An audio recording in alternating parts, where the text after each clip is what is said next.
Standing ovation des opérateurs économiques turcs et ivoiriens, une manière de reconnaître le mérite des présidents Alassane Ouattara et Recep Tayyip Erdogan pour avoir relevé l'économie de leurs pays respectifs, notamment par l'amélioration du climat des affaires dans les deux pays et du choix d'une économie libérale ouverte sur l'extérieur. Autant de raisons qui poussent les milieux d'affaires turcs et ivoiriens à nouer des partenariats. À ce forum, ils étaient au nombre de 500, 200 venus de la Turquie et 300 côté ivoirien. À travers 7 panels, tous se sont imprégnés des opportunités d'investissement dans les deux pays.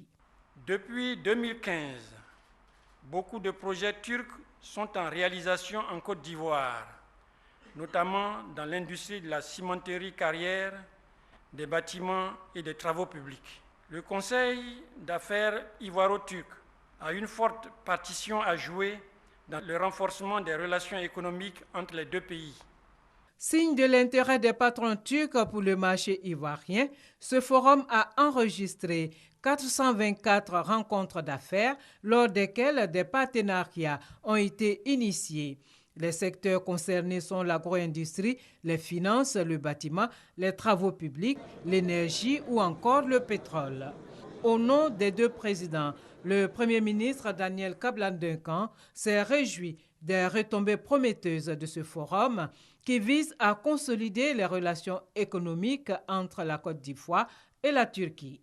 Excellence, Monsieur le Président de la République turque, votre présence très auguste et distinguée parmi nous aujourd'hui est le signe de votre volonté de renforcer et de pérenniser le dynamisme de la coopération ivoiro-turque.